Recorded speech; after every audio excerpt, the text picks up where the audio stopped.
depending on your time zone, to everyone. As always, we will allow just a few minutes for all the participants of the final day of the conference to sign in. This is indeed the final day, and there are only 2 speakers at the panel today. So even though it's not mentioned in a program, at the end, we would like to have a round of sort of takeaways and summaries and perspectives on the overall threads of the conference. My name is Alexander Semyonov. I will chair this last panel. And I wanted to use this opportunity as we wait for the participants to sign in to apologize to Fyodor Karanday, who obviously wanted to ask the question the last panel I chaired, but he was not using chat. So please do use the chat room to indicate that you want to ask a question. This is how we can see the sequence of questions at the panel. I can see from Elena that we are ready to go. It seems like everyone has signed up. So without any further ado, I would like to announce the last panel of the 10 days conference, an unusual format, open. Today we focus on Soviet and post-imperial economy in war and peace. And our first speaker is Charles Shaw from the Central European University. We used to say in Budapest, but now we'll have to say Vienna, or Vienna and Budapest, who is a social and cultural historian of the Soviet Union. And his research interests are in Central Asian history and the Second World War. He is currently working on a book project entitled When Muhammad Became Misha, Central Asia and the Soviet Empire at War, 1941 through 1953, which examines how World War II transformed the Soviet Empire and Central Asia's place within it. The next project that Charles is also working on is the Soviet Silk Road that investigates Central Asia's role in Cold War. The title of his today's presentation, and unfortunately the paper was not available beforehand, is A Horse's War, Soviet Imperial Exchange on the Central Asian Homefront. I remind about the strict time limit, the speakers in this panel, bearing in mind that we will have to have a final discussion, sometime for the final discussion of the conference. And with that, I would like to give the floor to Charles Shaw. Thank you very much. Thank you very much, Sasha. That was put very, very humanely about the unavailability of the paper. That was because it was being written, and I do apologize to everybody, my fellow panelists and discussants, that I was only just able to complete something. It's been a challenging couple of weeks here, but I'm very glad to be able to join you. I also want to apologize for being primarily an asynchronous participant in the conference thus far, but I do very much value being a part of it and offering feedback to my fellow panelists in the coming days. So without taking too much of my time here, and I'm going to try to set my clock. I will just say that, yeah, so this, the content of the paper today comes out of, long-term research interests in thinking about the Second World War in the Soviet Union, and the Second World War as an imperial war, and the place of Central Asia in particular in this war. I had a chance to do some archival research last year for the first time in Bishkek and Dushanbe, where horses kept springing up into my field of vision. And I've been desperate to try to include some of these observations into paper form since then. And so what I'm largely trying to do today is to make some sense of observations that I made from the documents that basically although Central Asian society was mobilized for war and basically produced all of the horses that it was supposed to produce according to mobilizational plans, this horse levy was always done with considerable complaints on the part of the military and the party state, as well as some evident suffering from people on the home front. So I'm trying to basically reconcile these two observations. One is that these are successful campaigns of mobilization, and on the other hand, trying to make sense of what trying to make sense of local reactions, which is often has to be teased out through the numbers. I'm not going to be the person probably to write the definitive horses war of the Second World War, but I think it's a valid and useful. It would be a very welcome research project. But I particularly appreciated the opportunity for today's purposes to just think about the war through the vantage point of animals. And within the world of animal studies, basically, I determined that the lazy vogue in conference papers is to lead off with a quote from Claude Lévi-Strauss that animals are, quote, good to think with. So I am also using the animals to think a little bit more about imperial exchange. I will give a reduced version of the paper, and I'm conscious of the time elapsing. So basically, the paper tries to understand what would the Soviet Empire's war effort look like from the vantage point of a Central Asian horse. It has three main parts. So the first part suggests that horses played a significant role in the Red Army's acculturation efforts to integrate non-Russian soldiers into the Red Army. The second part of the paper touches briefly on the Red Army's overall strategy to source and mobilize horses from both domestic and foreign sources. And then the third part of the paper examines the actual practice of extraction, focusing on the operation of the Fond Loshad Krasnoi Army on the Central Asian home front. And I hope that horse rearing opens a new vantage point onto more familiar stories of deprivation and sacrifice on the home front, as well as local populations' resistance and adaptation to mobilizational demands, and ultimately opening a venue where state authority was repeatedly challenged, but then ultimately reasserted. I don't have time now to do the sort of longue durée of horses in Central Asian culture or horses in Russian culture. I would just add that Central Asia, as we probably know, is considered one of the homelands of horse domestication.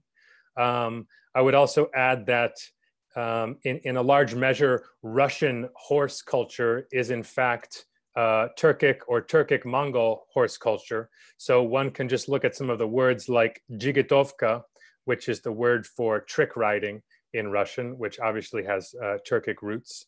Or if you look at the brilliant work of John Randolph on the role of the yamshik and the postal road couriers, who are essentially continuing a Mongol form of technology.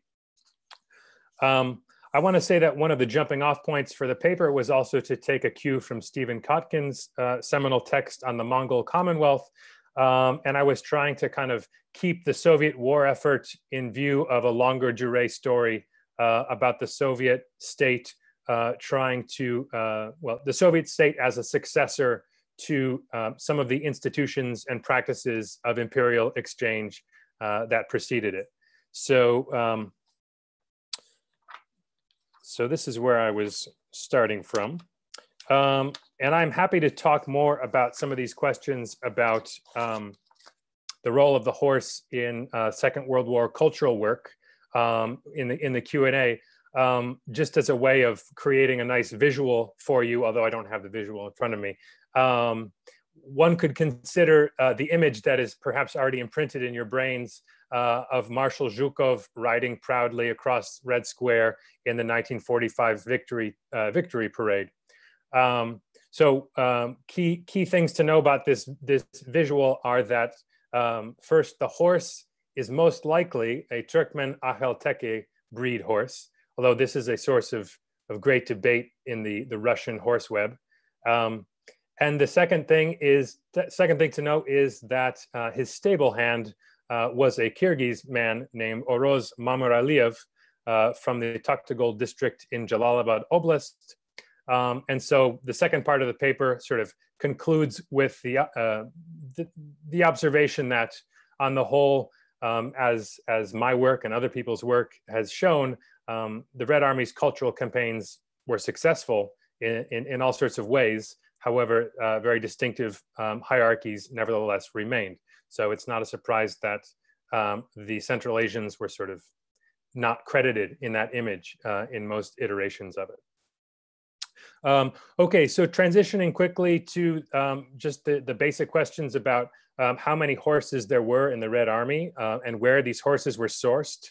I wasn't able to do a planned research trip to Moscow this spring, but I'm not even sure that if I had, I would have been able to get sort of definitive answers.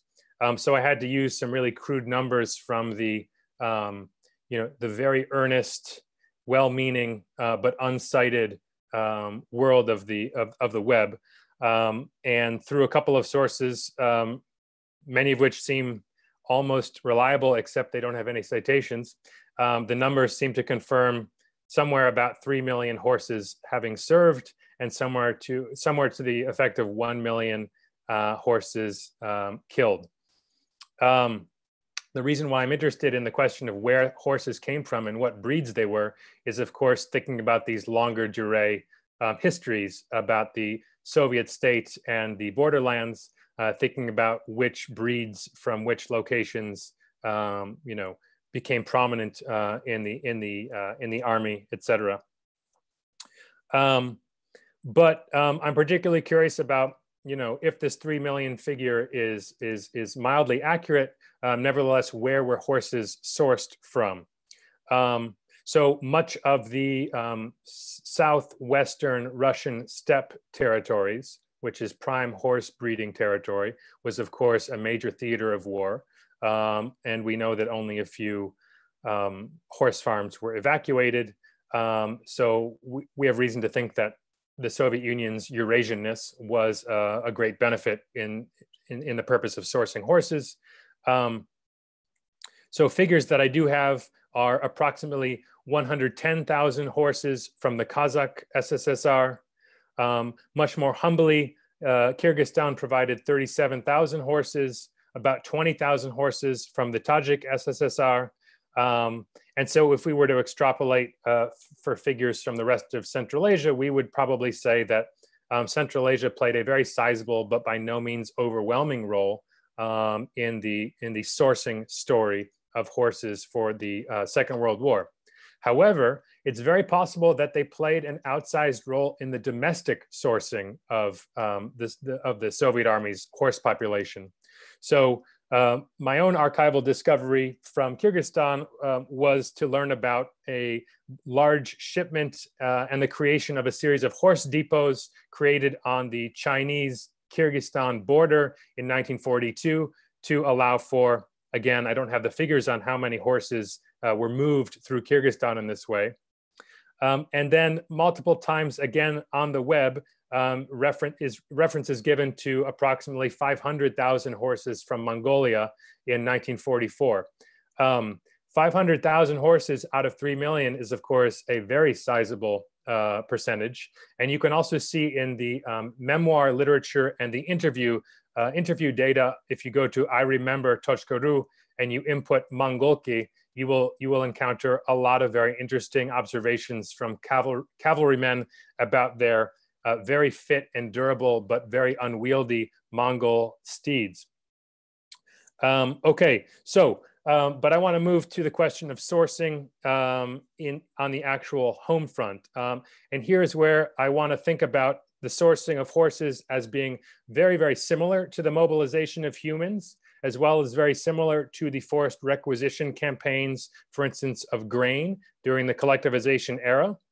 So in both of these instances, these campaigns were greeted with patriotism and acceptance, as well as with reluctance and outright resistance. However, I find that horses are not people, which is self-evident, nor can they be stockpiled in storehouses. And so I think there is something to the effect that horses in this case are at least interesting to think with. They require a certain care, they are resilient, and their prominence in the daily life of Central Asians provided a very challenging moral calculus to the populace.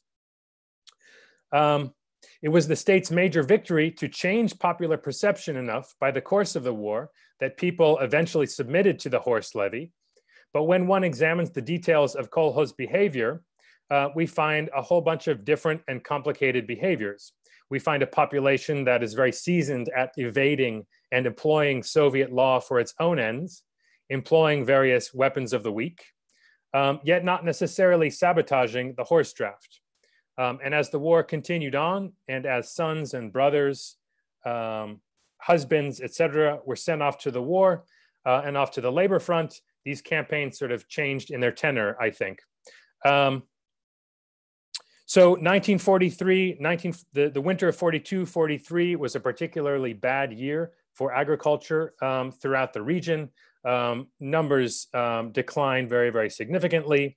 And I think that in retrospect, the mobilization or the purchase of horses from Mongolia may have been essentially a recognition that the Central Asian and other horse regions of the Soviet Union were literally at their breaking points.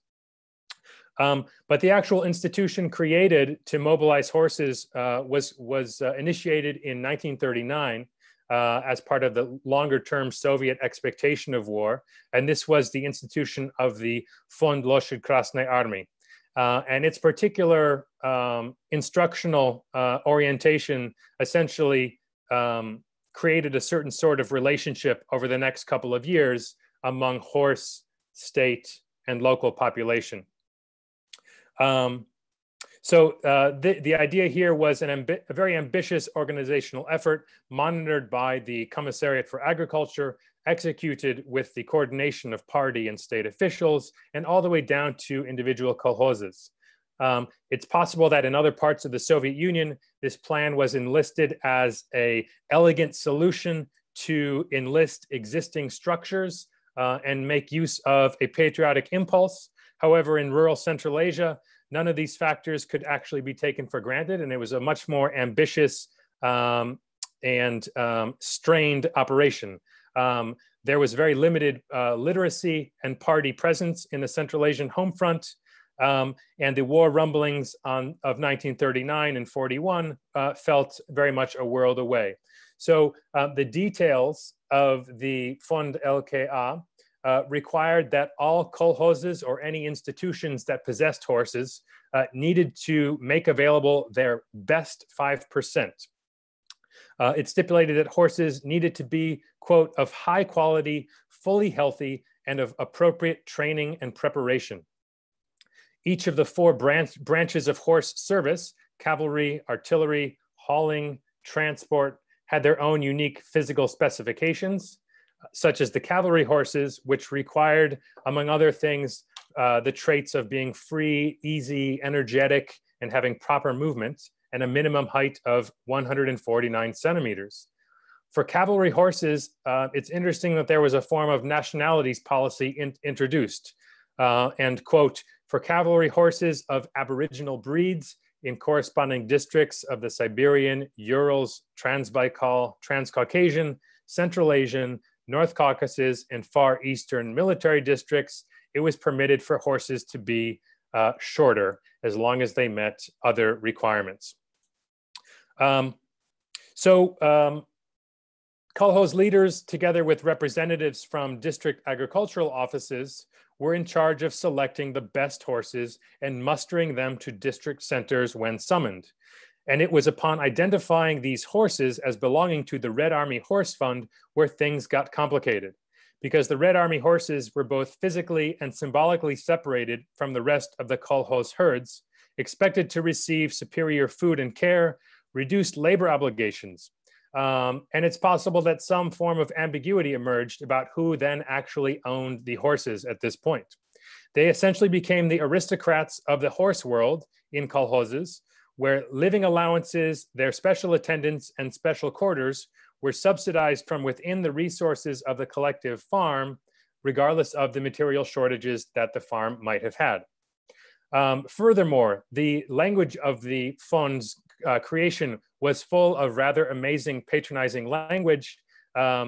It required a special retainer, the best stable hand of the kolkhoz, to devote all of his time only to Red Army horses and use the widest possible application of Stakhanovite methods. The Red Army horses were supposed to essentially live a wonderfully supported life full of space and light and ventilation. They were supposed to drink clean but not too cold water 3 times a day. They were to be walked but never galloped to and from their water source. And they were supposed to drink from special individual buckets. However, if they had to suffer a common trough with the common horses, then the horse hand was instructed to pour out the remaining water and clean the trough thoroughly between uses. So these horses were imagined to be able to be requisitioned at a moment's notice. So they were supposed to have reduced labor load. They were explicitly removed from all carting duties, which is my understanding of what the Russian word trudguj pavinost means. And in contravention of local norms, they were forbidden from any form of labor until age 3, and they were forbidden from having multiple riders on the saddle. The Fund's new labels and policies would have altered the way kolkhoz residents related to these horses. If before, the ownership of such assets was amorphous or contested between the individuals and a fuzzy sense of the state that emanated from the institution of the kolkhoz, then now these horses were legally and symbolically removed from local collectives and very definitively labeled as socialist property in the service of national defense. Now, the Fund's instructions promised fair compensation for horses that were eventually used in war, but I have no way of knowing really whether or not people or kolkhozes were compensated.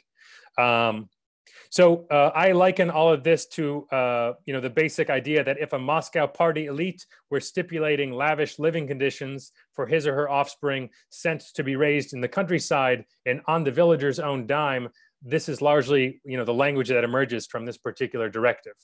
So how is this directive actually interpreted? Well, in the first year of operation in 1940, in the example of Osh anyway, Osh Oblast, we say various forms of reaction that may have been characterized by some amount of disinterest, some amount of incomprehension, or just a studied disregard from the local populace as they waited to see how seriously local officials were willing to enforce these requirements. But we find sort of alarming failures to mobilize enough good horses, certain districts providing no useful horses. Charles, I'm very sorry to interrupt, but maybe you can move to wrapping up because there's just 1 minute left, even less. Thank you. Sorry. The picture gets a little bit more fraught, and the question of resistance becomes more obvious after June 22nd, 1941. And there's all sorts of reports about kolkhozes refusing to give their horses, people being fired from their positions for doing so. And you can obviously, you can tell where the clear instances of resistance took place. But oftentimes you just find throughout the archival sources just really alarmingly low numbers. And the question emerges of, where does resistance begin and where does rural poverty, emerge to explain what's going on. And we see a lot of evidence here. I find that basically, and I am wrapping up. I think I have one more minute here. So I want to propose that we can examine the mobilization campaigns as one of the key sites where the rubber of the state met the road of the populace, or as a form of daily plebiscite on the Soviet war effort. Although the republics seem to have each met their mobilization plan from the Central Asian military district, they were conducted with great struggle and sacrifices. Horses were delivered to army depots, but not without frequent efforts to extract whatever form of labor as could be had as cheaply as possible, up to and often over the brink of damaging this state property before returning the horses back to their separate stables. The temptation to use key transport and labor inputs in conditions of general shortage was just too great to avoid. Red Army horses continued to be milked in contravention of these orders, as well as using animals who were very, very young. I hope that the lens of Central Asian horses can provide a novel way in which to view the sacrifice of war and their relations to the state. Setting aside for now the question of the horse's own physical sacrifices, it provides a view into the murky world of mobilization on the home front, where neither pure patriotism nor pure resistance are helpful explanatory modes. All the more frequently, rural Central Asians sought to strike an impossible balance of meeting the letter of Soviet law while also doing what was needed for personal and family survival. And circulating throughout the paper, but hardly emphasized, was the wartime state's rhetorical reliance on Central Asians', quote, barbaric treatment of the herds. Ultimately, when the quality of the horse stock was too poor and herd numbers too low, the phrase could always be made to remove the burden of responsibility away from the state and back onto the shoulders of the rural populace. So I'll end there. Sorry for going over. Thank you for your attention. Thank you, Charles. And we move without any further ado to the second speaker in the panel, who is Andrey Shlyakhter. Andrey Shlyakhter is the ABD at the Department of History at the University of Chicago.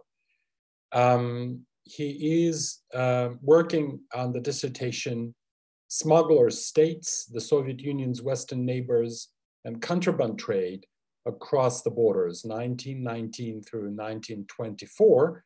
And he already published results from this dissertation research in Russian and in English. One came out with Robert Byrd's edited volume Adventures in the Soviet Imaginary on military preparedness, and the other in Russian is Экономическая контрабанда и борьба с ней в СССР 1917-1941 годы.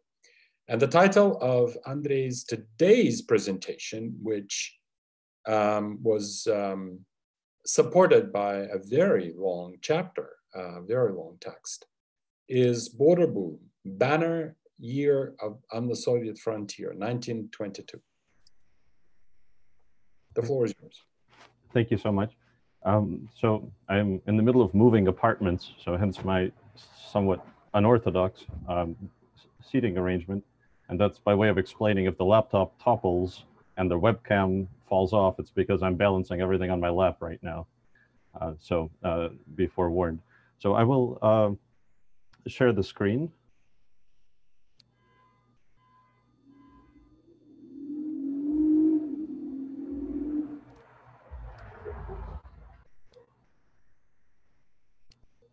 Okay. So is my screen visible? The PowerPoint, yes? Yes. Okay, excellent. Thank you. This is the third chapter of my dissertation. I apologize again for the length, and one of the things I really hope to draw from the conversation is to identify what you guys find most interesting, worth focusing on, and maybe worth cutting. So I begin with some questions. Why did smuggling blossom along the Soviet borders in the 1920s? What was the role of neighboring states? Why did the Soviets care? And finally, why should we? And I will answer some of these questions in this presentation and some hopefully during the Q&A. So for Soviet side causes, which I did not cover in this chapter. Preludes. So between 1918 and the spring of 1921, Soviet territory suffered unprecedented shortages of consumer goods due to a wartime devastation and industrial collapse as workers fled starving cities for the countryside during the Civil War. The outlawing of private trade and manufacturing under war communism, which also engendered a culture of bagging, which provides important context for understanding later popular behavior, such as smuggling. The nationalization of foreign trade via a state monopoly on foreign trade, which was first proclaimed in April 1918, which criminalized all commercial links with the abroad that were not approved by the Commissariat of Industry and Trade, later the Narkomnyestorg, and also rendered import decisions less responsive to popular demand. And of course, then the Allied blockade and international pariah status of the Soviet state that limited the Bolsheviks' ability to trade in the open. Other factors, weak central control, naturally weakest on the porous and often fluid frontiers, runaway corruption in the border guard, and in fact, the involvement of the Cheka in the border guard, which eventually came to control entirely, and in a way controls to this day, in its successor organization, the FSB, dates to the summer of 1918, when along the frontier separating Soviet Russia and Hetmanate Ukraine, smuggling blossomed and corruption reached sort of epic proportions, and the Cheka was called in to police. So both local authorities and central government institutions sought to circumvent the Narkomnyestorg's monopoly on the state monopoly on foreign trade by dealing directly with foreign suppliers. This practice was facilitated by the Narkomnyestorg's own reliance on professional blockade runners and smugglers. And in a little-known retreat from the ideological strictures of war communism, select smugglers were commissioned as corsair-like contractors for the Narkomnyestorg to bring in scarce supplies across the front. This encouraged other Soviet institutions to dispatch their own smuggler contractors, a habit that would prove difficult to eradicate even in peacetime. And this is something I cover in the first chapter of the dissertation, Solomon's Smugglers. It is also something that is touched on in this current chapter, the section, the red and the gray, that I encourage people to skip. But this deals with the participation of Soviet officials in the illegal frontier trade. Just as a show and tell, the romance of civil war smuggling to supply the Soviets, which involved professional smugglers, was actually valorized and then deployed as a way of sort of recruiting young people into the Soviet cause by the publication of Soren Shaumyan's memoir, Bolshevik Smugglers, which dealt with one such episode on the Black Sea in 1919. Okay, so then we move on to early NEP, spring 1921 through 1922, which is the subject of a circulated chapter. The legalization of private trade ends bagging. Factories resume production of consumer goods. The Narkomnyestorg ratchets up imports for the peasant market, and yet smuggling only increases. And so the question is why? So shadow economies are commonly considered to be the offspring of anarchy, but I argue that smuggling thrives on order. By replacing fluid front lines with fixed but porous frontiers, peace made smuggling a more predictable and less dangerous proposition. Shortages, of course, persisted, and even as production figures and import figures double and even triple rapidly, that is because they're coming from a very low Civil War baseline, and pre-war output and import levels will not be reached for years to come. And at the same time, the economic recovery spurs consumer demand, including for high-end goods that are no longer imported legally. conspicuous consumption, which had been dangerous under war communism, becomes a hallmark of the NEP. One element of this is sartorial signaling. So dressing well becomes a necessity for businessmen who are trying to impress fellow businessmen, secure deals, and so on.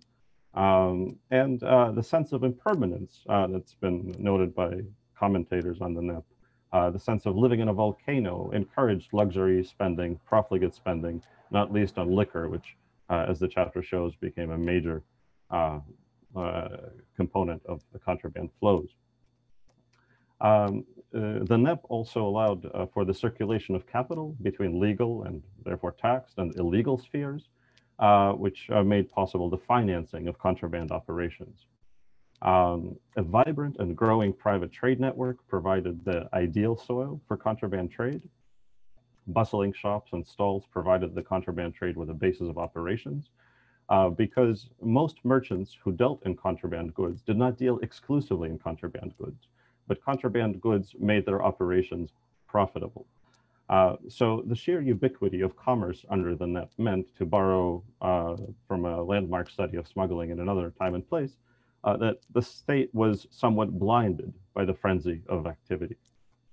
And the legal marketplace, both literal and figurative, made contraband easier to buy and to sell, and harder to detect. And so this is, I think, one of the contributions of my study, which is to show the truly symbiotic nature between of the relationship between the shadow economy and the legal economy.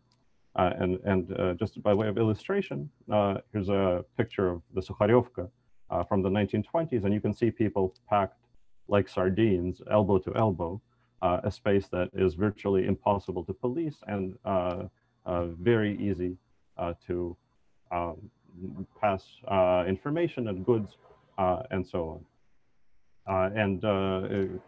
This is something I refer to as commercial camouflage. So again, legal operations, perhaps selling textiles would be put out on the prilavok, and under them, or perhaps at the merchant's apartment, would be a stockpile of contraband cloths for trustworthy customers.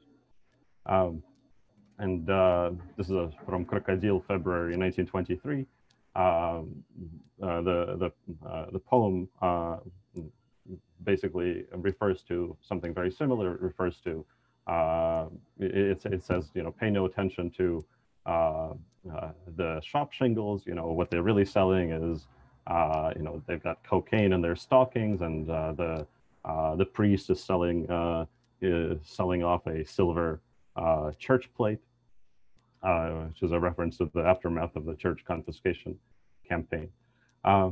So now, what was the role of neighboring states? This was covered in the chapter, and I will hopefully address it much more in the Q&A, but here, just very, very briefly. For the Soviet states' neighbors, scarcity meant opportunity. This was especially significant for those new nations for which the price of independence had been the loss of the Imperial Russian market. That most notably includes Poland, Latvia, and Estonia, which together comprised the bulk of the Soviet states' western frontier. So the key dynamic, as I call it, is fear and longing. Fear. So these Western neighbors feared several things in facilitating this contraband trade. They feared the hungry Russian hordes, especially with the onset of famine in Russia and in the context of post-war food insecurity in their own countries. They feared epidemic diseases, and this is something that I had been inclined to view as moral panic and as really metaphor for something else until certain developments of the last spring, and then I began to take them seriously. So they did fear epidemic diseases, and of course they feared Bolshevik contagion and subversion. And finally, they feared Jews as vectors of all of the above. So this is a cartoon from a Latvian humor magazine, Svari, published in Riga in August 1921. This is a critique of the new barter stations that are being opened with the government's permission along the frontier. The cartoonist is skeptical that the government is going to be able to enforce its protection of the borders and its customs controls. The official is inspecting the Latvian goods shipment, and he says, well, what should I do with the Russian shipment? On the boxes it says cholera, typhus, plague. So, okay, well, let's just let them through. And if you look closely, it also says, so it says tif, cholera, chuma, also says Organizacja Zabastova, right? So you have all the tropes here. You have the skeletal Russian soldier, the symbol of hunger. And then, of course, you have the unmistakable hook-nosed, traditionally dressed Hasidic Jew, who is sort of casting his long glance at Latvian territory and planning to inundate with all of these quote-unquote goods. Of course, there was fear, but there was also longing. This is a photograph of a textile factory of Łódź, a Polish city that lay about 780 miles from Moscow, and was much closer, actually, in fact, 3 times as close to Berlin, but because it has been part of the Russian Empire, Łódź had produced overwhelmingly for the Russian market, and hopes of recouping it after the Polish-Soviet peace remained high. The manufacturers and merchants lobbied Warsaw to authorize the frontier traffic not sanctioned by the Soviet side. And the Polish finance ministry's leading foreign trade expert estimated that the Soviet frontier traffic accounted for up to half the value of Poland's exports in 1921. The success of the traffic further nurtured hopes of a return to the East and discouraged the pursuit of other markets. So I will pause here, and I'm very excited to hear any feedback and to shed more light on the subject. So, thank you. Andrey, thank you very much. And we have 6 minutes more time for discussion. With that in mind, without further ado, I would like to invite Benjamin Beuerle. Benjamin, are you with us? Who comes from the Deutsche Historische Institut in Moscow, the partner, the co-organizer of this conference, who kindly agreed to provide a commentary for this panel. Benjamin. Thank you very much. Yeah, first of all, I would like to underline that I'm honored to serve as a discussant at this great and rich conference. And I'd like to hail the efforts, especially of Sergei Glebov and the colleagues at Tyumen University also, who have done a wonderful job in putting together this program and then bringing us together despite the difficult conditions we are currently in. That said, I have to admit that among the discussant positions I've been assigned so far, this one has turned out to be, I'd say, the most challenging one, probably, for reasons I won't elaborate here further, but which have, well, mostly logistic reasons, which are certainly linked to the current crisis also. I will try, nonetheless, to say a couple of words on what I see as the combining or common traits of this panel before addressing each of the papers more in detail. What are the common traits of both papers in this panel? The panel has got the title Soviet and Post-Imperial Economy in War and Peace.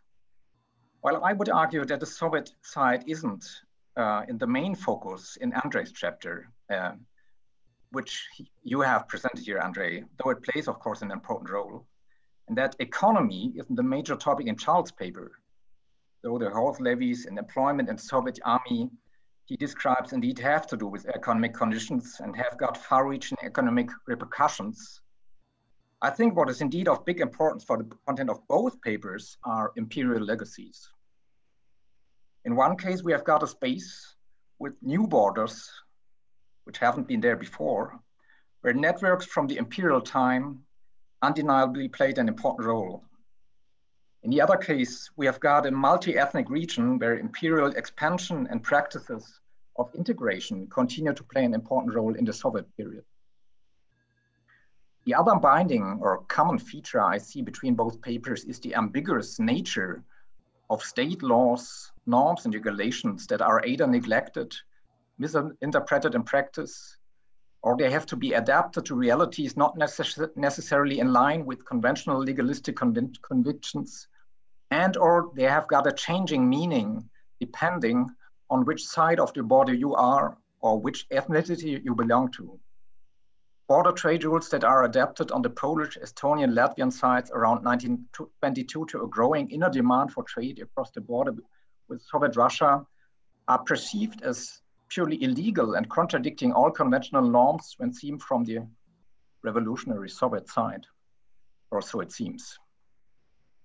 The instructions surrounding the establishment of the Red Army Horse-Fund in 1939 described in Charles' paper were in stark contradiction to the needs, norms, and realities of Central Asian communities and economies, even the kolkhoz economies that were heavily relying on horses, or at least so it seems. No part of this remains speculative so far. In both cases, it is intriguing to see how this mismatch between norms and rules set by one side and the contradicting set of norms and needs on the other side are playing out in practice. I'm addressing now first Andrey's paper. Andrey presents in his paper in a very vivid, dense, and impressively richly researched way, also very densely printed, I must say, the fascinating story of the development of what I would call hybrid trade in the border region between Poland, Estonia, Latvia, on the one hand, and the Soviet Ukrainian and Belarusian republics on the other hand. This trade was legalized by the aforementioned states on the western side of the border, levied with taxes and export duties, and thereby recognized as a righteous part of the state's economy. But as it was not based on any trade convention or treaty between the states, and as the Polish authorities, for example, even did a great deal in helping traders to cross the border without being noticed by their Soviet counterparts, it was seen as illegal by the Soviet authorities and thus became contraband in the moment the border was crossed. By the way, here's the first question, as this hasn't gotten entirely clear to me from the text. Did Polish authorities mention explicitly in their documents that this was contraband from a Soviet perspective, that they were therefore helping merchants doing illegal deeds from the perspective of the neighbor state? Or did they pretend that they were entirely acting in the legal sphere, not mentioning themselves this hybrid nature of the trade they were helping to develop? The difference here can seem merely one in the linguistic representation, but I would argue that it is not without importance for understanding the developments you describe. If the Polish authorities acted as if the trade was legal, is the term smuggler, as it appears numerous times in the text, even the right term? Or not a term at least to be questioned? Did these traders themselves, see themselves as smugglers? And those who did so, were it only the men and women coming over from the Soviet side, or also the Polish merchants and actors doing trade in the barter stations? Another question that hasn't been completely clear to me, were all or most of these trade operations done on the Polish, Estonian, Latvian side? Or did Polish merchants regularly really cross the border to Soviet Ukraine for doing trade there as well? And if the Polish state thought of these merchants or in the countries as smugglers, wasn't it deeply ironic that they wanted to have only established merchants involved in this kind of business?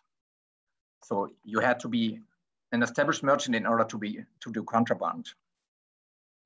In any case, Andrey makes the convincing case that this hybrid semi-legal cross-border trade did a big deal in creating wealth and economic flowering in the border towns and villages that were related to it, but also beyond that for towns like Łódź and more generally for the national economies of the respective states, as mirrored, for example, in the export statistics you show, but also through the taxes, permit, and export duties collected by the state's organs from merchants from both sides of the border.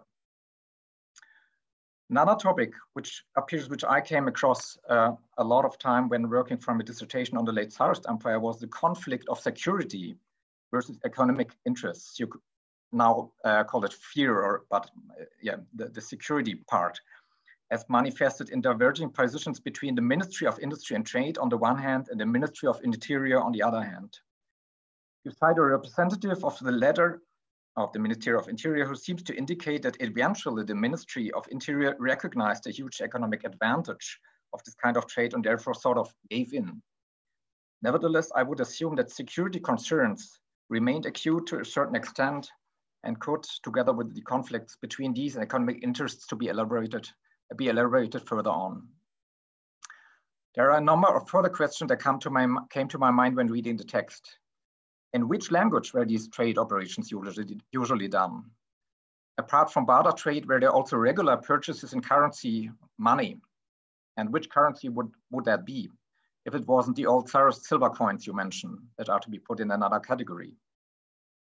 More generally, I think it would be worthwhile to elaborate further on the topic of pre-war networks that you might assume played an overwhelmingly important role in facilitating all this massive daily trade operations, even beyond the very important Jewish networks you mentioned. Did, for example, pre-war contacts of the lodge merchants play a role with the former Tsarist Empire? And then to me, there are still some mysteries I see in this richly and densely written story I would like to point out. 3 points. First, the question of economic rationale. In principle, everything seems to be clear. The traders profit, the industrialists and fabricants profit, the border towns profit, the state organs profit, at least on the western side of the border, and the national economies, again, on the western side of the border in general profit, at least. Nonetheless, there's the question of prices. Were consumers on the Soviet side ready to pay or give more for the goods than would have consumers on the Polish, Estonian, or Latvian side? In the case of alcohol, it seems clearly not the case, as described by you. If not, did production exceed considerably demand on the domestic market? What, for example, to do with the case of petroleum, which you mentioned once, where I would strongly assume, without knowing it, that the domestic demand in Poland exceeded domestic production. Why was it nevertheless more attractive to export part of it to the Soviet Union? The second question, which you will be easily able to answer, but which you haven't, for obvious reasons, answered in this chapter, concerns post-1922 developments. When and why did this kind of cross-border trade stop? Finally, and most importantly, although you might answer this as well in other parts of your dissertation, the picture shown in this paper is a very rich and dense picture, but I couldn't get rid of the impression that some part of the picture are somewhere missing. We have got a very good or pretty good impression of what happened to the goods on their way eastward to the border, but it's considerably less clear what happened once the border was crossed and what happens to goods on their way westward, for example, from Odessa to the border. We learn about the outrage of Soviet authorities and public voices in Moscow, and even about Orlin as a high representative in Belarus. Nevertheless, I was wondering all the time when reading this, how probable was it that tons of goods were smuggled on a daily basis from light and barter stations at a border that did advertisements in Russian into Ukraine and Belarus without being spotted regularly by the Soviet border guards, or more broadly, the local and regional Soviet authorities. I'm not sure, but I guess that to bring light into this picture, and maybe you do this in other parts of your dissertation, but to bring light into this picture, the files from RGE and the articles from Izvestia are not sufficient. Again, I'm not sure, but I would assume that to have a look into both local and regional newspapers and, for example, the State Archive of the Security Services of Ukraine and Kiev might provide some insights here, having in mind, for example, the paper of Tomasz. Benjamin, I'm very sorry, but the commentary's time is up, so. All right, I wasn't aware about this strict time frame for the discussant, which wasn't, but to be fair, at least I have to say a couple of words to Charles' paper, right? Okay. Yes. So I will skip the resume sort of and will directly proceed to the questions I would like to ask. And there are 3 of them.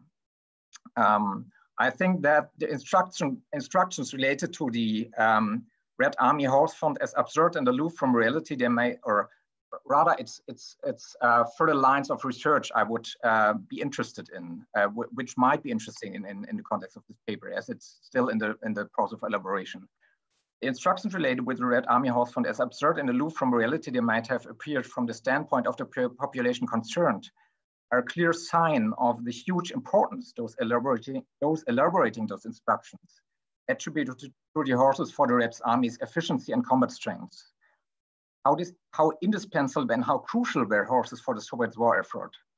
I think it would make sense to elaborate further on this question. The second question concerns the comparative aspect. How can the importance of horses for the Red Army be situated comparatively?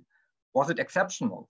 Horses played without any doubt an important role, including for the German war effort, where hundreds, thousands, if not millions of horses were employed. So how were Soviet numbers and employment to be seen in this context? What difference did the various kinds of horses in use make?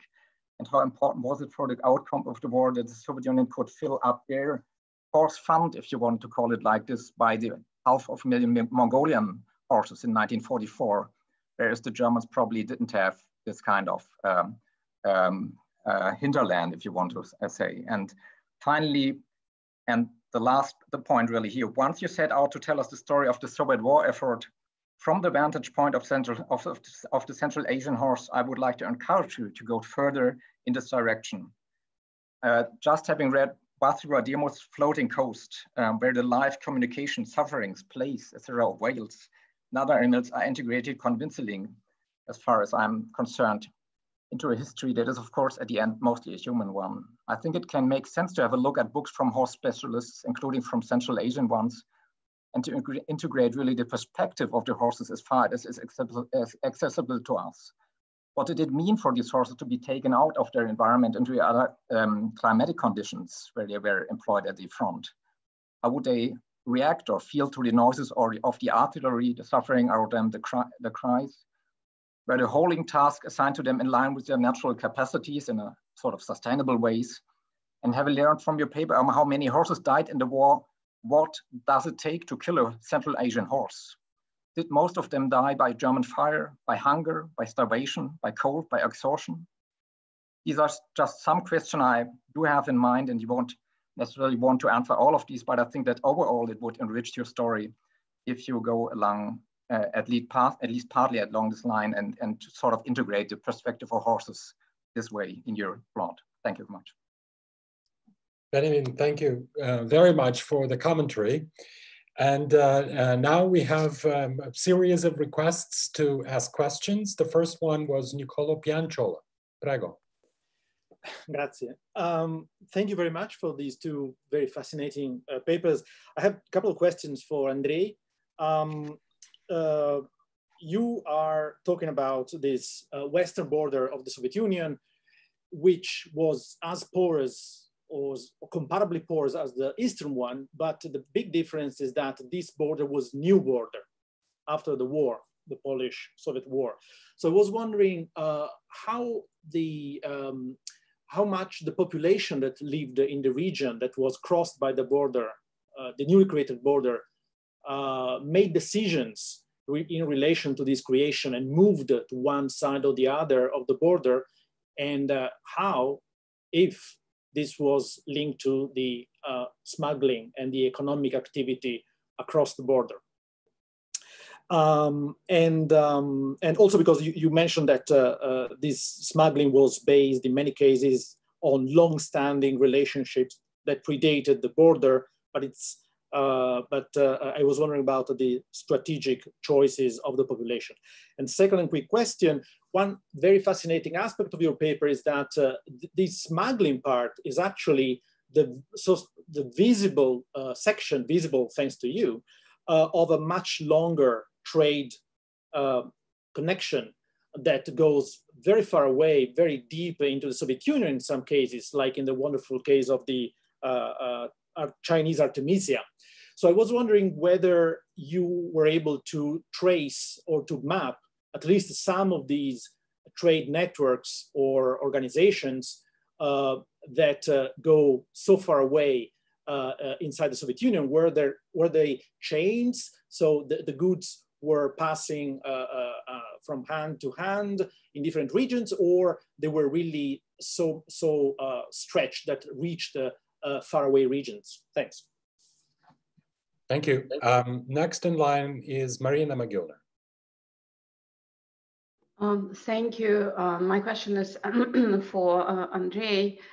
And I want to build on what Benjamin said in his excellent, I think, commentary that outlined many of the kind of problems that I also have with your paper, which seems to be, it's very interesting. It's almost like eye-opening story that we don't know. But when I was reading your chapter, I was thinking that it does not click with anything I know about what was happening at the time in Russia, especially along this new border with Poland. And I really want to focus on the Jewish part of your story as the one that I perhaps know the best and working on now as well. So what we know about, pogroms, civil war pogroms in the region, or the hunger in the region in 1921 and 22, or the activities of American Relief Administration and all the problem that this organization experienced with penetrating and delivering, help to Soviet Russia, or Jewish Distribution Committee. This somehow remains completely separate and does not really connect to the story that you are telling. Also, what we know, especially in the case of Jewish economy, when it is written based on not just non-Jewish narratives, but specifically the kind of Polish narratives that you are using, which are recognizably anti-Semitic. So you have to really it's very dangerous to rely on these narratives. And I think you do rely on these narratives, perhaps for obvious reasons, because, this is the nature of the sources. But when one read about, underground city in Vilna, or, this idea of, Ashkenazi Jewish kahal and network that continues, those are very familiar metaphors that should be perhaps deconstructed rather than, and you explained that this was more like an imagery, but at the same time you're using this as an explanatory narrative. So my questions would be, first, how do you connect your story to, the other part of the story that was going on the, Russian Soviet side of the border, with hunger, with pogroms, with destruction of all Jewish networks, and also with the disentanglement of the population that was going on at that time, both on the Polish side in particular. But I also want to ask, my second question is about information in, yes, Ukrainian archives, but also in Belarusian archives. And the Belarusian side, and since you refer to Minsk so often in this chapter, the Minsk archive is the best studied archive by the historians of Jewish history and early Soviet Jewish history in particular, Arkady Zeltser, Elisa Ben-Porat, and I'm sure you know this book, which I think should be very useful for you, by Andrew Sloan, right? The Jewish Revolution in Belarusia, which are based on Yiddish-speaking, on Yiddish language Minsk archives, and they present not just the kind of more nuanced deconstruction, and Sloan in particular, of the trope of speculant and Jewish trader, but they also kind of give a kind of different kind of the story of this Jewish business, which I think enters a very interesting dialogue with your story, Sloan in particular mentions many Jewish traders who are arrested on train stations in Belarusia, and based on archival evidences, he gives us numbers. So like 10 golden rubles confiscated from one, and this amount of diamonds confiscated from another. So my question is, can you explain how did those volumes of gold that was used as currency at the border, how was it accumulated? What kind of Jewish networks helped to accumulate this amount of gold that was used? And in general, how do you see these Jewish networks working on the Soviet side of the border? So thank you. Thank you, Marina. Chai and Sue, next. Thank you, Alexander. Thank you both for your papers. And my question is for Andrey. So I would like to ask you if you could say a little bit more about the barter stations that you talk about. They come very late in your paper and you don't say very much in your presentation. They're called Mianowie Punkty. And how did they come to be created? Were they Soviet creations? And what is the importance of the name that they're called Punkty instead of Lavki? And I wonder if you could also spend more time talking about them, because they seem to be, to judge from your presentation, they seem to be interesting places, or as what Marc Auger would say, non-places, because they're these sites where people don't stay, people move through. There's nothing permanent about them, but so this idea of a non-place is sort of what they seem to be. But so I wonder about that.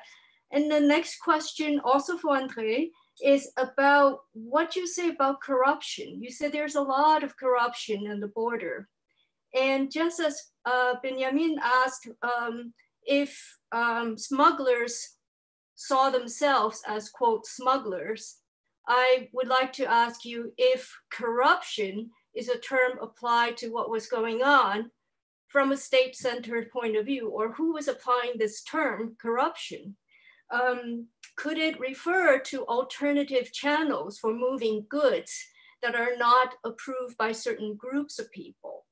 And I ask about this term, corruption, because I think it might be useful to pin down who's calling whom corrupt and what is described as corruption. And I just want to mention that I think it was a very popular book some years ago, Catherine Booth's Behind the Beautiful Forevers, about the India's urban poor, where she talks about corruption in certain settings. What we see in kind of Eurocentric Western world, see corruption as a problem for certain kinds of societies. It's the only possibility to opportunity and the only possibility to right inequalities of the inequalities of a very rigid social system. Thank you. Next, we have 2 or 3 questions. I can withdraw mine, but next is Sergei Glebov. Thank you, Sasha. I have 2 very, very brief interventions. One is a question for Andrey. And thank you very much for sharing your work. I understand that this is a chapter from dissertation, so there is a particular genre to it. I am struggling to find the framing idea in the project. And reading through the chapter, I have a sense that there are sort of 2 potential lines of interpretation emerging. One, there is a pre-existing region, which is defined by economic encounters, and then external political circumstances break it apart, the border emerges, but somehow this pre-existing region sort of reintegrates through this illegal trade. The other point that you're making, that people begin to use the border as a resource, suggests that it's the border itself, the emergence of the political border, that serves as the kind of the ferment for the economic activity. So what is it? Is it the post-imperial moment, the rise of the national state and the solidification of the border that creates the sort of the difference in gravitation levels and pulls the trade in particular directions? Or is it the pre-existing a kind of reality of economic exchanges that works to produce this phenomenon? And a couple of points I wanted to make for after reading Charles' paper last night. There is this fascination with Central Asian kind of long history going back to the Mongols and sort of the idea that somehow there is a legacy of the Mongols that defines, you know, things that we encounter even in the modern world. Of course, there is a horse culture in Imperial Russia, which has nothing to do with the Mongols. In fact, it has nothing to do with Central Asia. Right? There are almost industrial stud farms, konные zavody, which in the 19th century supply the army. There is a culture of breeding horses that is based on European science. Probably the most important horseman in Russian culture is Count Alexei Vronsky from Anna Karenina, and of course we know that he had an English jockey who served him. Right? And so I was wondering if there is a really a kind of a more productive way of thinking about the sort of the role of the horse in the 20th century, especially in the war effort, by looking at what specialists on horse culture were saying and how did they construct the role of the horse in the Soviet war effort. Thank you. Thank you, Sergey. And Ilya Gerasimov is next in line. And as Ilya asks the question, Sergey, think if I will have a second to ask my question. Ilya now. Thank you. That was an interesting experience reading Andrey Shlyakhter's text, almost 30,000 words long in lieu of the conference paper. And this well-researched study seems to be a valuable contribution to the, I would say, interwar Dimitrov state studies rather than early Soviet history, which remains a black box essentially, as was mentioned already. And the chapter shows how new political borders clash with pre-existing economic ties of integration and cooperation, and the conflict that has been discussed in several papers in this conference. So new dependent states facilitated transborder trade, which was formalized on their side, as Benjamin pointed out. Customs duties are paid and sanitary regulations are observed, to quote from the chapter. So the first obvious question is resonating with what Benjamin asked. Why all these transactions are branded as contraband and smuggling then?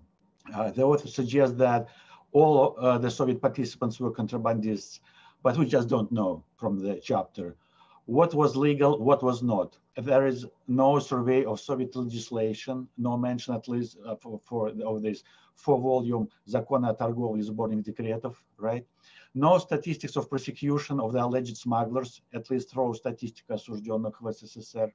No analysis of special arrangements in borderland regions or by or otherwise. For example, under the legislation, cooperative association Centrosoyuz had special privileges of trade with co-ops abroad. We learn nothing about these ties, which was used and abused by Bolsheviks during the diplomatic troubles all the time from 1918. They used co-op networks, international networks for trade, for espionage, whatnot. Perhaps the Soviet border was more porous than the Soviets were willing to admit. It's an interesting point. But how come anti-Soviet operatives had such a hard time finding a window on the same border, as we know from all the studies of anti-Bolshevik, anti-Soviet activities in the 20s? So this Finnish, Polish intelligence service helped them to find a border on the border. Well, there are hundreds of barter stations successfully operated on the same border. And there is this traffic of tens of thousands of people across the border. The chapter vaguely mentions the low-value raw materials that Foreign Trade Commissar Krasin had authorized for use in the frontier trade. Is this a reference for a legal base for local transborder trade that existed? It could be abused by Soviet traders, but it was there, it was nominally legal. So it was the question then of, I suspect, of volume of trade and the goods that were allowed or not allowed. But the legal structure, the possibility was there, and it was hence not contraband. This story about Soviet cavalrymen robbing the barter shop on the Latvian border, they were not stopping the flow of traders on the Soviet territory. They came and they robbed the guy on Latvian side because the situation was legal from the point of view of Soviet authorities, I assume. It seems that everything is mixed up in the Polish part of the chapter, and there are several planes of economic activities that are just lumped together. This lengthy discussion of trade permits that cost 15,000 Polish marks, obviously they targeted the poor. This was in the spring of 22, the equivalent of $4 to $7 US. There are two methodologies of exchange that we can use, which is equivalent of 25 to 60 bucks today. I mean, I remember when 25 and certainly 60 bucks was big money to me. But this gives you an idea of what category of people are targeted by this barrier, to whom 25 or 60 bucks today would be significant money to pay to enter this market. And this is, as Marina mentioned, the time when there is the famine, when ARA, American Relief Association, only in Belarus spent goods and medicines worth $3 million. So these are extremely poor people, allegedly peasants paying gold for kerosene. Is this the foundation of the trade boom? There are all kinds of unsubstantiated claims about lucrative frontier trade, enormous profits. Are these profits generated by these people to whom this 25 bucks of today is big money? They cross the border freely whenever they want and as often they want, I quote. Which border? And Marina already raised this theme. Kelly Stouter-Halstead shows in her studies recent in a new research project how Poland at that time was society in flux, with the concept of border in the making, literally at the border, and the boundary of the Polish nation questioned and challenged. So the crazy claim about the second underground Vilna that Marina had also mentioned, and anti-Semitic attacks is part of the discourse on social control over the Polish national border, not just the borderlands. This is the time when hundreds of thousands of refugees crossed the Polish border. And the question was who belonged, who is allowed to the Polish nation, who is not. By the way, 1.5 million people passed through Minsk railway station alone, and many of them, if not most, moving for the West. And they carried valuables to Poland. They were resettling. They were carrying the gold and this other stuff that is mentioned in publication. But we don't see these people in the chapter. They are part of the Soviet black box that is completely disregarded and not analyzed. We don't see refugees. We don't see ARA and the investment in local poor. So who and how arrange for this traffic of tons of goods from the Soviet territory? Not a put of flags, but literally railway carriages of goods. On what legal, what organizational foundation? This remains unclear. And the chapter is mostly structured by hearsay and discourses by this Schaeffer guy, rather than this analytical perspective, research question of coming from economic history, for example. Thank you. Thank you, Ilya. Sergey, do you give me a minute or not? You are in charge, so yeah, you can give yourself a minute. This, you know, basically, it's also to Andrey, and a very quick one, a follow-up to what Sergey and Ilya said. But for another purposes, we were reading here this Riga and Tartu peace treaties. And apart from refugees, there's also optation. And I wonder any of the these people that you're monitoring ever thought about using the optation mechanism? And also very strange clauses about cutting the woods across the border, even though the border separates the two economic regions. But then the treaty, you know, on the diplomatic level, they fixed the possibility to still use the resources that seem to have been in common in this territory where the political line fell. And so I wonder if you are thinking sort of in this direction of looking more, because that would be very valuable. There is now a growing research on these peace treaties and the commissions and optations and refugees and all that. And that'll be very interesting if you can provide from your research the perspective on why these treaties fixed these things, mentioned these things, and how they actually worked, and who were these people for whom these clauses were written. So it's really a quick and a follow-up. And now, without we've exhausted the list, and I would like to give the floor back to the speakers to respond. Shall we agree that the maximum of 7 minutes or 6 minutes be 6 to 7? We'll see how it goes. Charles, it's on to you. Thank you, Alexander. Yeah, thank you for the comments, Benjamin. I really appreciate how you were able to link our two papers together at the very last minute. And I think you've provided some useful touchstones for me. I would, yeah, I mean, for a paper about horses, as you noticed, it's really not from the horse's perspective, even though it alleges to be. I'm still trying to find the horse memoirs and the horse diaries. Just kidding. But yeah, I mean, depending on how far I wish to take this experimental kind of thought project, that is necessary. I just want to make a couple of clarifications about sort of horse breeds and things I learned recently about them. You know, the question of how horses actually fared at war and why there was such a reliance upon them. I mean, I think it's pretty well acknowledged that both sides of the war, the German and the Soviets, you know, for as much as it was a mechanized war, it was such a massive operation. It was deeply reliant upon all forms of transit and cartage that could be created. So for the Soviet war effort, there's basically 4 types of horses. There's the cavalry, which are most interesting perhaps, but there's also the artillery horses, transport horses, and hauling horses. And they all have their role. You know, not surprisingly, perhaps, especially on the Soviet effort, so much of the support of the front, all of that labor is provided by horses.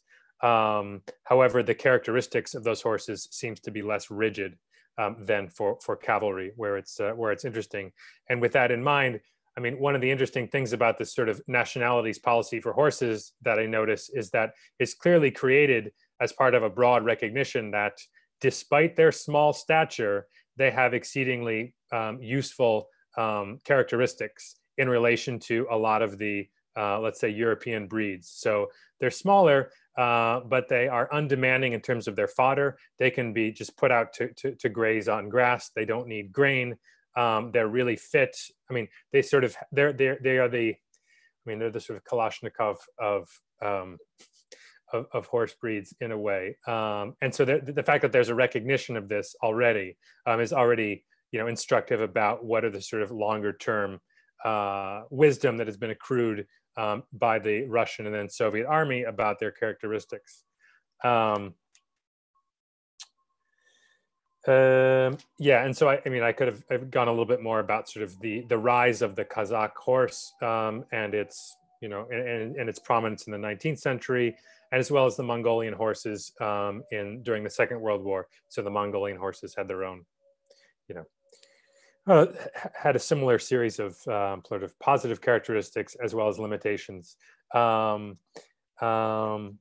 Yeah, and I also want to thank Sergey for engaging with the paper also at the very last minute. you know, I certainly wanted to, I mean, I wanted to provide some broad framing for these ideas. The last thing I want to do is impute that Russian culture is a Turkic, Russian horse culture is the preserve of Turks alone. I didn't mean to overemphasize that picture. Perhaps unsuccessfully, I erred on the side of trying to create a corrective, just sort of a, you know, and I actually think that going forward, if one wanted to do some sort of longer durée history of the Russian Empire and the Soviet Union and its horse culture, whatever you wanted to, however you wanted to define it. I mean, the truly interesting thing about Russia's Eurasian position is, well, you know, this mixing of, you know, the culture of Europe, horse culture of Europe, whatever that means, as well as the Turkic Mongol horse culture that comes from the Central Asian steppes and the North Caucasus, etc. And just as a, you know, as a case in point, there are these stud farms that actually, you know, get their start in the 19th century and continue on through the 20th century.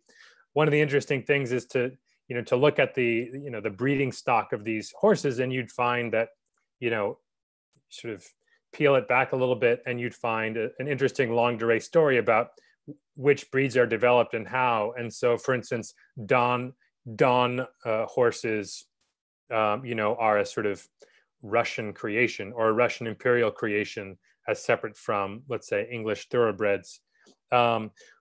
But then just pivoting to one of the sources which I found particularly interesting, this is a Soviet horse expert from the 30s by the last name of Witt, mentioned in the proceedings.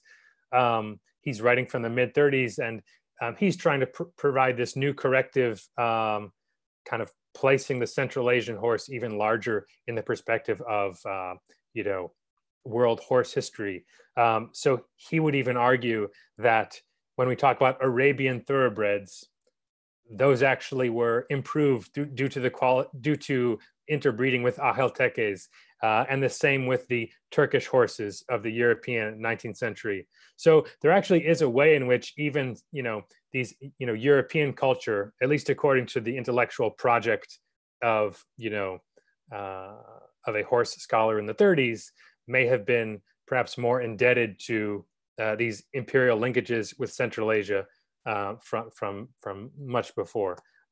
So, but in general, I mean, the spirit of the broad overview was to kind of trigger a, you know, just a little bit of a corrective to a little bit of a better known story. But I appreciate the commentary. Thank you.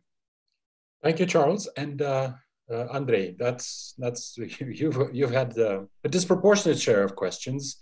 So let's see how you prioritize them. It's on to you. Yeah, okay. Well, thank you so much.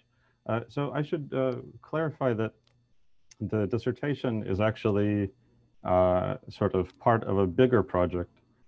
What had begun as a much bigger dissertation project, then I took a non-academic detour in educational consulting. Now I'm sort of trying to work my way back into academia. And in order to complete the dissertation requirements, I decided to take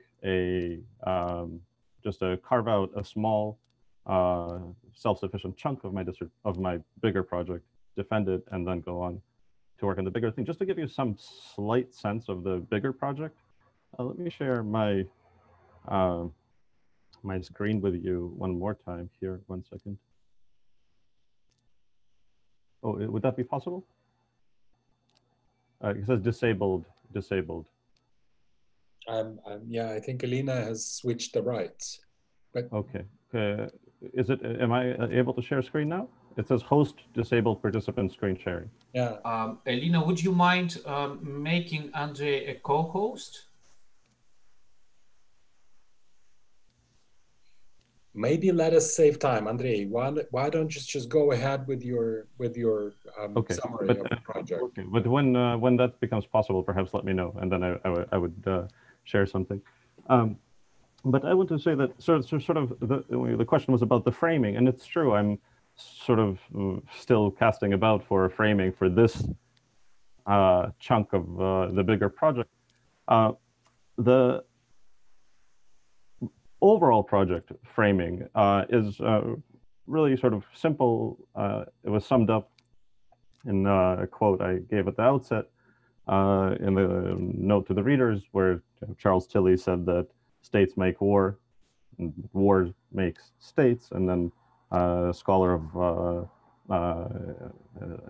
contraband trade in the United States, Peter Andreas, said, states make smuggling, but smuggling in turn remakes the state. And that was sort of my touchstone, my sort of, I think, the big bird's eye view story here is the Soviet response. And of course, it's not touched on in this chapter because that's not what this chapter is about. It's addressed elsewhere. What I'm trying to show in this chapter is that the Soviet response, the erection of what would become the foundations, the institutional foundations, the physical foundations of an interwar Iron Curtain, was elicited by sort of willful and concerted efforts, unintentionally, but nonetheless sort of wide-scale, high-ranking, highest levels of government to penetrate the Soviet market. Right? And for me, the story is sort of exciting in a way. We think of trade as breaking down barriers, right? This is part of the discussion that resurfaces now and again about engaging with North Korea, for example, right? That change will come, somebody wrote, on the bellies of mid-level executives, and that will soften up that system.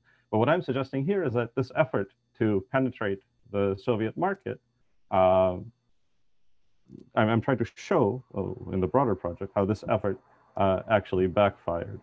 And again, this is not covered in this chapter, but I'm trying to show the size and scope and organizational clout and political weight behind this effort. And at the same time, when I talk about fear and longing, just to emphasize the significance of this trade, these countries sacrificed significantly in terms of their security on their eastern frontier to facilitate this trade. So this trade was big enough to warrant the sacrifice. And eventually, this trade-off, it's not enough. It wasn't enough for this trade to be profitable. This trade had to be profitable enough to warrant the sacrifice of security. Eventually, that calculation flips on its head and comes to a head actually in late 1924, when there's an attempted Bolshevik coup in Tallinn. Some of the coup participants allegedly infiltrated through these barter stations, posing as smugglers. And Estonia shuts down its trade. Latvia mostly, but not entirely, shuts it down, uses it for intelligence purposes only. But Poland restricts it, but continues trading quite robustly, because Poland is, of course, of these countries, by far the most powerful, the least afraid, and has the most at stake in terms of this trade because of Łódź's pre-war connections and so on. Again, I'm sort of casting around for framing an idea for just this portion of the dissertation. I think the suggestion that this is this was both Benjamin's suggestion and Sergei's, that this is a pre-existing region defined by economic encounters, and this is a story of imperial afterlives. I think it's true, and at the same time, I don't think it's mutually exclusive. What Sergei said, that people begin to use the border as a resource. It becomes, in fact, the wealthiest, the richest natural resource. I think both can be true. Nicola had asked about other borders and how these borders were new. And this is true, they were not entirely new, though. There was a good chunk of the Polish border that preceded the collapse of the empire. It had been the border between the Austro-Hungarian Empire and the Russian Empire along the rivers Bruch and Ukraine. and the old smuggler networks persisted, and this is referred to as a kind of comparative advantage on that chunk because of the local smuggler networks.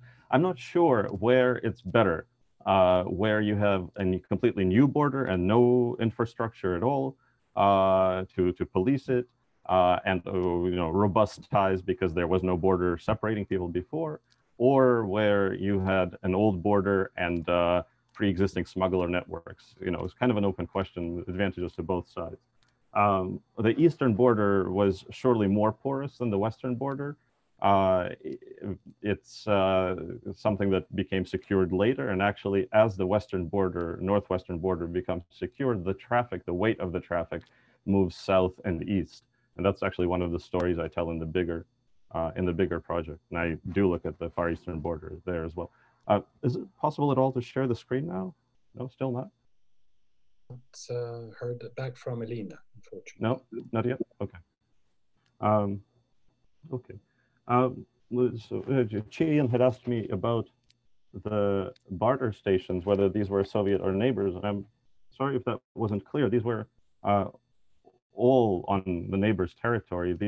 Some had arisen sort of organically, but then the governments of all three states kind of tried to play catch up to the developments on the ground and impose a regulatory framework over them. But these were all, of course, on the other side of not on Soviet territory. And I shared a link to a map that I'm building, still very much under construction, but I hope that it shows just the visual, the presence that this was, lining the frontier quite densely and menacingly from the Soviet point of view. So let's see. There's an important question Benjamin had asked about language and whether these smugglers were referred to as smugglers in the sources. And the answer is a yes and no. Internally, yes, but in their publications and in their laws and so on the trade, they preferred to refer to them as merchants. And actually, in my previous chapter, I write, despite its dryly bureaucratic nature, the Polish officials' language was not neutral, whether intentionally or not, by referring to the Soviet smugglers as, quote, merchants, kupcy. Polish authorities lent legitimacy and even a measure of respectability to the traffic and its participants.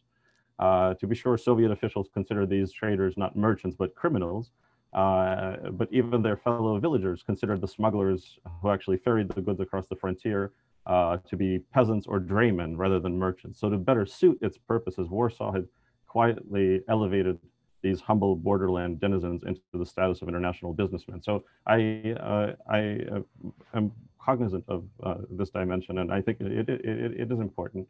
But the reason I refer to them as smugglers is because you don't see it in this chapter, but in my mind, this ultimately will be a Soviet-centered project, and virtually all the transactions, unless specified otherwise, virtually all the transactions I described were criminal by Soviet standards.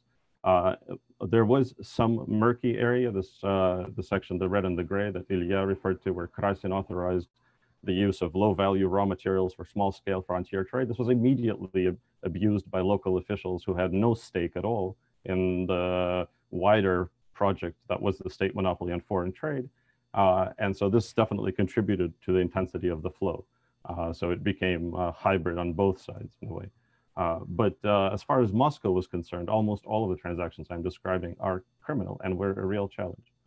And Moscow cared about it a great deal. Just by way of an illustration, in 1927, the Soviet Union adopted the statute on state crimes, of Закон о преступлениях государственных, and in that statute, helping people cross the border illegally, so helping people cross the border illegally, could merit a sentence of 10 years in the labor camps, but professional smuggling could merit the death penalty. And so there was, a very real concern about this outflow of valuables.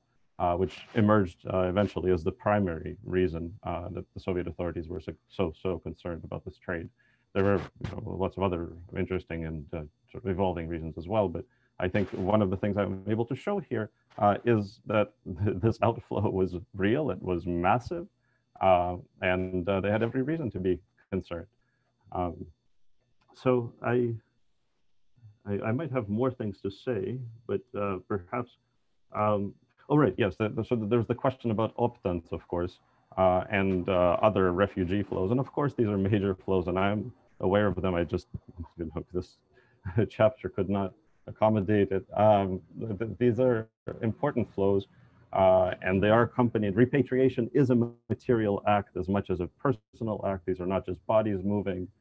These are people fighting tooth and nail to get their possessions back home. There are dramatic scenes at Soviet customs offices, and massive quantities of valuables are moved sort of by hook and by crook. In fact, the Estonian government uses optation as a way to funnel considerable amounts of valuables out of the country. Optants hand their valuables over to the diplomats send them out in diplomatic pouches, and that's a whole other dimension that I hope to cover in a separate chapter in the eventual book. The flows, precisely those, the diplomatic, the optant, and other flows. So Marina's observation that this doesn't click with what you know about the region, well, I think that's something to celebrate. I am, rather happy to hear that. I would be disappointed if this is a story that you found familiar. So I think you're absolutely right that I need to contextualize it in, Sloan's and Bemporad's and other research. I worked alongside Sloan in the Belarusian archives, and I have great respect for his work. But I think, when both Marina and Ilya referred to my reliance on tropes, well, I think we could trope our way into blindness, frankly, because I think tropes are tropes, but they're also observations of the reality on the ground. And so long as we don't valorize them, right? So the Poles constantly decry Jewish networks, but as I point out, they thereby affirm the centrality of the Jewish networks to this trade, right? So I put a different value judgment on it, but I reject the idea that Scheffer's observations are mere hearsay. No, they're contemporary eyewitness accounts. The dates check out. The details are corroborated by my sources. So I just don't find that sort of criticism as compelling. I agree, though, that I should maybe spend more time discussing, of course, the contextualizing, framing the tropes of the birth of the Polish nation and the boundary. I don't remember if it was Ilya or Sergei who pointed out that this is a boundary that they're trying to establish within their nation, not just a territorial boundary, but a national boundary. That's very important. But again, I like to credit contemporary observers, and I'm sort of opposed to this willful blindness. So okay, I have more to say, but perhaps there's other questions. Thank you. Thank you, Andrey. And we don't have much time for the wrap up, but I feel like I will give the floor back to Sergei Glebov, who is the convener and the author of the idea of putting empire and trade and economic history together, to maybe start with some observations of what he thinks we have achieved here during the discussions, taking stock of where the sort of the bridges are and where there are no bridges, and seems like the questions are not sort of connected. So Sergei, back to you, and maybe there will be some time at the end to offer and overall observations on Okay. our long Thank time. you, Sasha. This is the moment of judgment. We've got to pay for what we have done, and try to conceptualize sort of on a short notice the outcomes of this conference. And one of the things that we sort of came with to this encounter is the idea that economic activity is a particular kind of a language of self-description or description of the imperial space. That it's not an objective kind of abstract reality that functions in the vacuum of sorts. We now know, and I think it's confirmed by most of the papers, that economic activity, as any human activity, is endowed with different kinds of meanings, right? And that in diverse space of an imperial formation, these meanings often have to do with the way people structure that space along national lines, along social lines, along civilization lines, racial lines, and so on and so forth. So one of the ways, productive ways in which I think this can go for us is sort of thinking more and conceptualizing and problematizing the idea of economic activity as a language of description of the imperial space. The other sort of venue that might emerge, and I think, Andrey, some of the things that your paper, which I hope you understand, generated such a lively discussion because of its merits and because of the sort of the volume of its research and the problems that it touches on, suggests that we can take economic activity as a way as a kind of a window, as a gateway into the world that we do not necessarily see or understand. It's yet another sort of another fashion of another mode of reading the social reality that might otherwise escape our attention. Then again, we will come to the same issue that underlies the first line of inquiry, and that is the notion that this economic exchanges, this economic activity happens in a world that is not necessarily rationalized in a single narrative like a nation state, right? It's a world in which multiple modes of belonging and multiple sort of registers of articulating identities and social groupness coexist and overlap, right?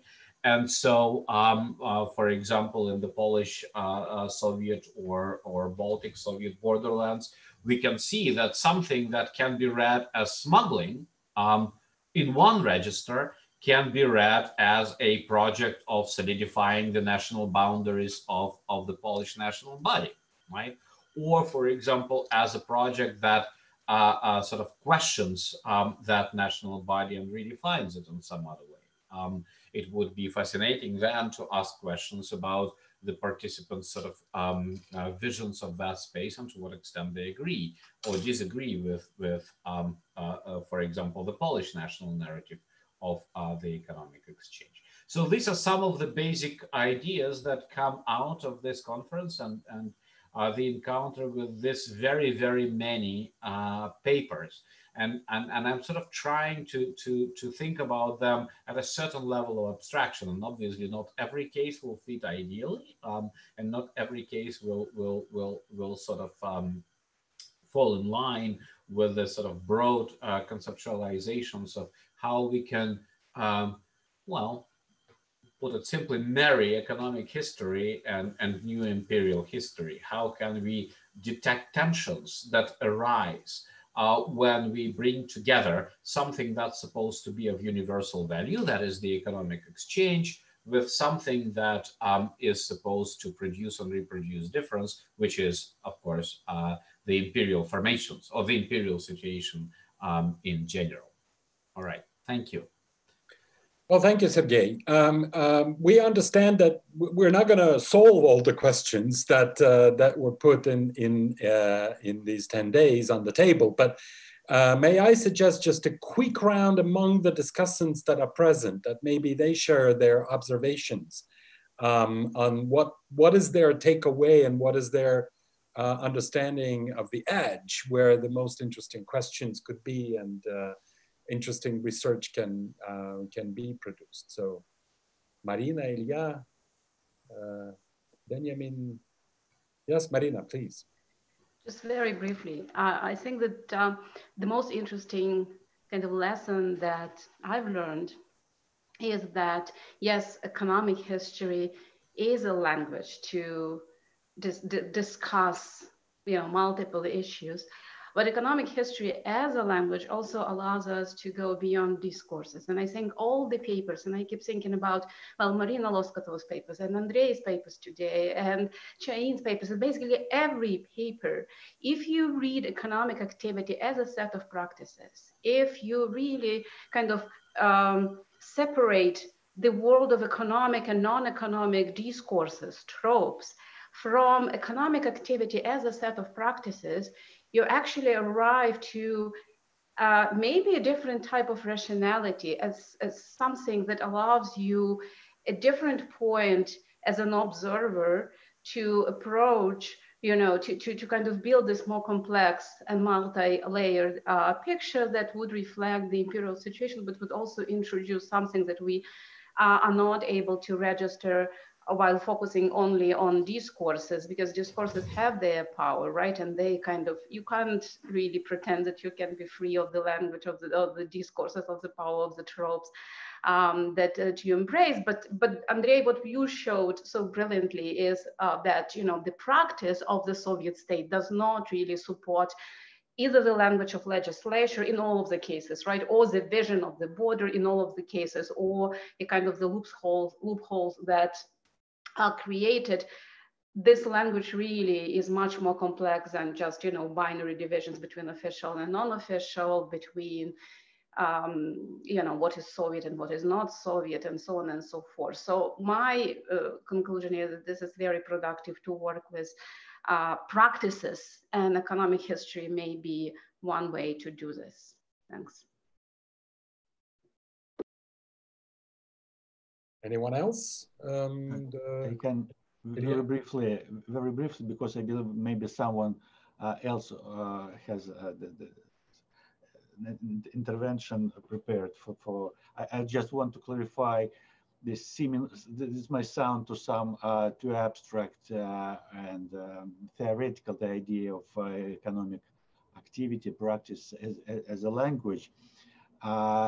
The way to start reading it as language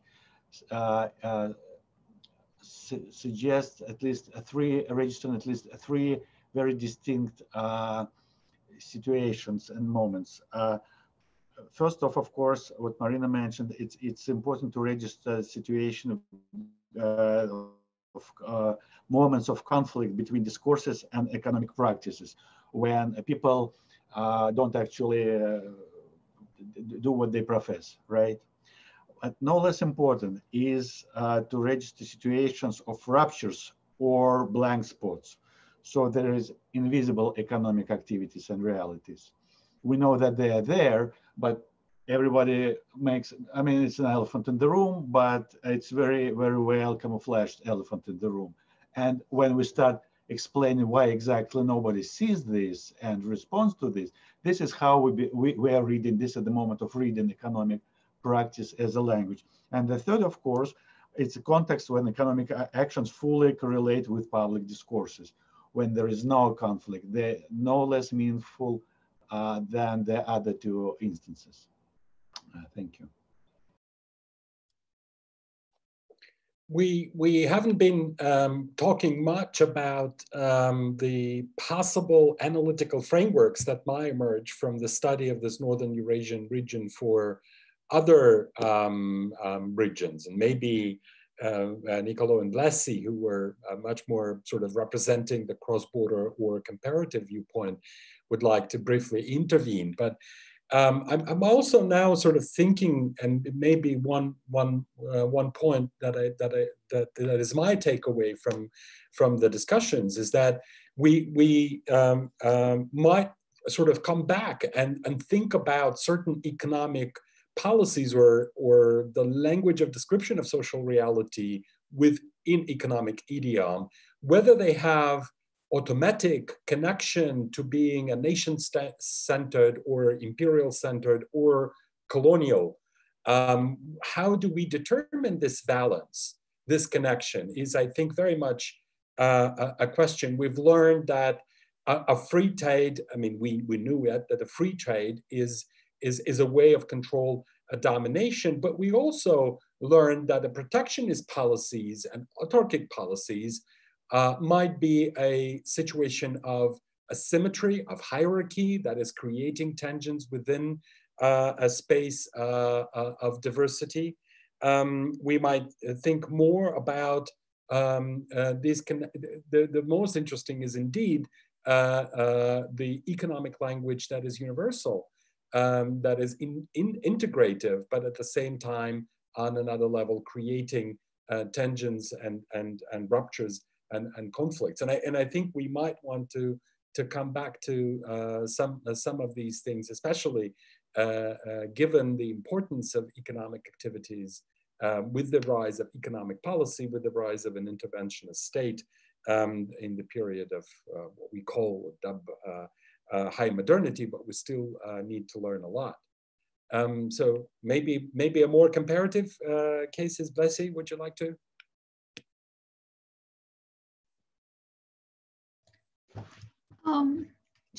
Thank you for having me in this conference. Actually, it was very interesting, especially this economic history as a concept, as a topic of discussion.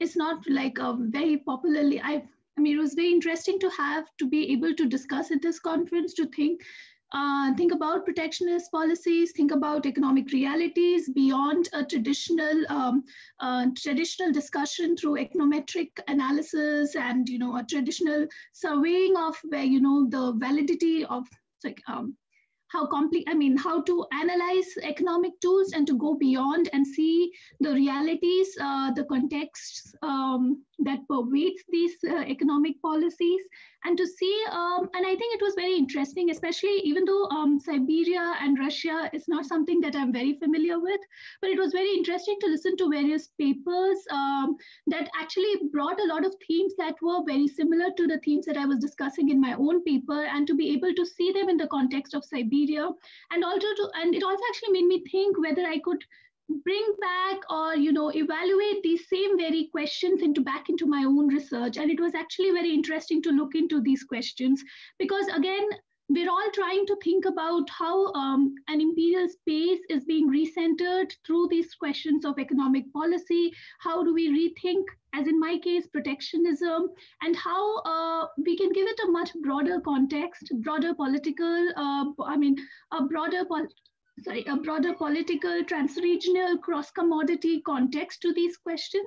So for me, it was very useful. I was glad to be part of this conference, and actually was very glad to listen to most of these papers, and I actually got to learn a lot. Normally, I don't get this much of an opportunity outside. I mean, this is not a really very popular topic of discussion within my own academic space. So it was good to listen to these things, and even if it was on a region that was unfamiliar to me, I could see a lot of similarities, especially the industrial development of Siberia in the 1920s and the 30s, and the kind of industrial activities and the cross discussions that are happening in terms of citizenship, protectionism. All of them were pretty useful, and I hope that I can actually inculcate some of these very important themes into my own research also. So thank you so much for having me in this conference. Thank you. Yeah. Thank you, Blessy. I have, Seryoja, I have a difficulty. We are approaching, we have 2 minutes. So how shall we structure the rest of it? I think we shall structure the rest of it by thanking everyone for participating. This is a very unusual historical moment. And we all just emerged from various forms of quarantine, self-isolation, or not yet emerged from self-isolation, quarantine, and so on and so forth. So in many ways, this online encounter is not just an academic conference, it's a sort of life-affirming event in some way, and I'm very grateful for your commitment. It was not an easy commitment in terms of the time it required, over 8 days, 9 days, and I just wanted to thank you for being so wonderfully committed to the project. So thank you all very much. I hope the topics, the presentations would generate enough interest for us to sort of establish behind the screen connections, right, to each other, talk to each other, maybe have a Zoom coffee, and continue the conversation onwards. Thank you. And I would like to take this opportunity to thank Alina for all the hard work she's put in bringing us in an online format. I also hope that at some point, once we are out of this quarantine, we will be able to meet in person and continue this conversation, have sort of a second edition of the workshop. Okay, well, stay very well and hope to see you offline. That's the slogan. Thank you. Bye-bye.